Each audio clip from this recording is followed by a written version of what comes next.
Hello दोस्तों, कहानी दुनिया चैनल में आपका स्वागत है। आज मैं आपको एक शिक्षाप्रद कहानी सुनाती हूँ।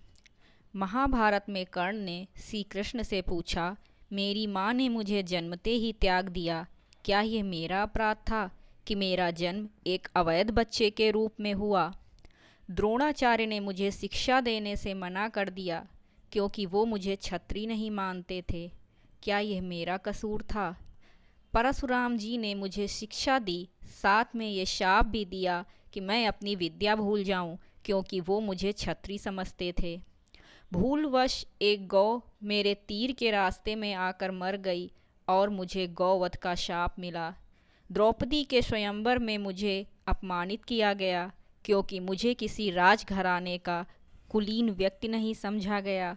यहाँ तक कि मेरी माता कुंती ने भी मुझे अपना पुत्र होने का सच अपने दूसरे पुत्रों की रक्षा के लिए स्वीकारा।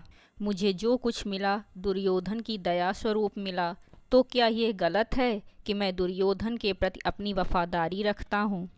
श्री कृष्ण मंद मंद मुस्कुराते हुए बोले, कर्ण, मेरा जन्म जेल में हुआ था। मेरे पैदा होने से पहले मेरी मृत्यु मेरा इंतज़ार कर रही थी। जिस रात मेरा जन्म हुआ उसी रात मुझे मेरे माता पिता से अलग होना पड़ा। तुम्हारा बचपन रथों की धमक, घोड़ों की हिनहिनाहट और तीर कमानों के साए में गुजरा। मैंने गायों को चराया और गोबर को उठाया। जब मैं चल भी नहीं पाता था तो मेरे ऊपर प्राणघातक हमले हुए।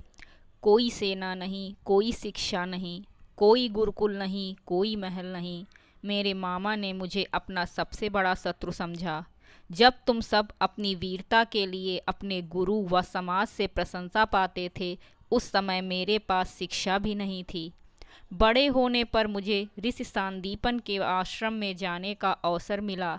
तुम्हें अपनी पसंद की लड़की से विवाह का अवसर मिला, मुझे तो वो भी नहीं मिली जो मेरी आत्मा में बसती थी। मुझे बहुत से विवाह राजनैतिक कारणों से या उन स्त्रियों से करने पड़े जिन्हें मैंने राक्षसों से छुड़ाया था। जरासंध के प्रकोप के कारण मुझे अपने परिवार को यमुना से ले जाकर सुदूर प्रांत में समुद्र के किनारे बसाना पड़ा। दुनिया ने मुझे कायर कहा।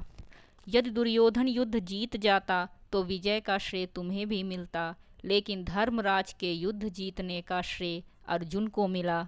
मुझे कौरवों ने अपनी हार का उत्तरादायी समझा।